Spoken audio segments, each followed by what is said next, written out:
With the Clinton legacy back in the race for president, it seems only fitting that the U.S.'s other dynastic political family, the Bushes, are given a chance to take back the title. As such, Jeb Bush is the latest candidate to enter the ring.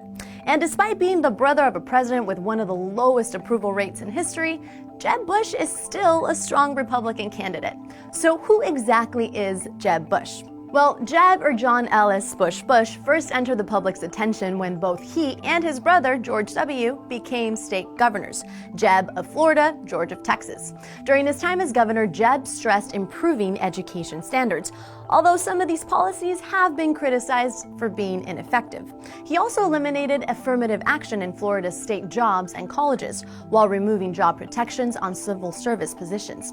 As a fiscal conservative, Jeb lowered taxes and cut government jobs while increasing state reserves. This led Florida to achieve its first ever AAA bond rating. He's also very pro-gun. Jeb introduced the country's first Stand Your Ground law. This removed a person's duty to retreat in response to a serious threat and allowed for the use of deadly force. During his term, 21 death row inmates were executed, more than under any previous governor. Jeb is also squarely against LGBT rights. In recent comments, he has supported using religious freedom to refuse service to gay customers. And in 1994, he said that sodomy should not be elevated to the same constitutional status as race and religion. He has since distanced himself from those remarks. Jeb opposes abortion and has pushed for a law requiring teens to notify their parents before undergoing the procedure. Perhaps most famously, Jeb Bush became embroiled in the case of Terri Schiavo, a severely brain-damaged woman in a persistent vegetative state. The national debate centered on whether to remove her feeding tube and allow her to die.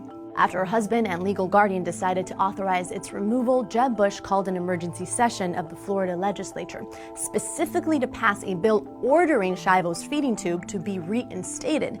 This move was called a gross overstepping of the executive and legislative branches and extremely unconstitutional.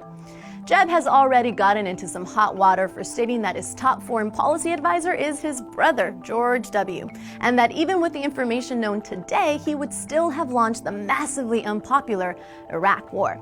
Pundits have criticized Jeb's attempts at following in his brother's footsteps, despite the widespread failure of many of the ex-president's policies. But considering that George W. ended up serving 2 terms, perhaps piggybacking off the success may actually work for Jeb.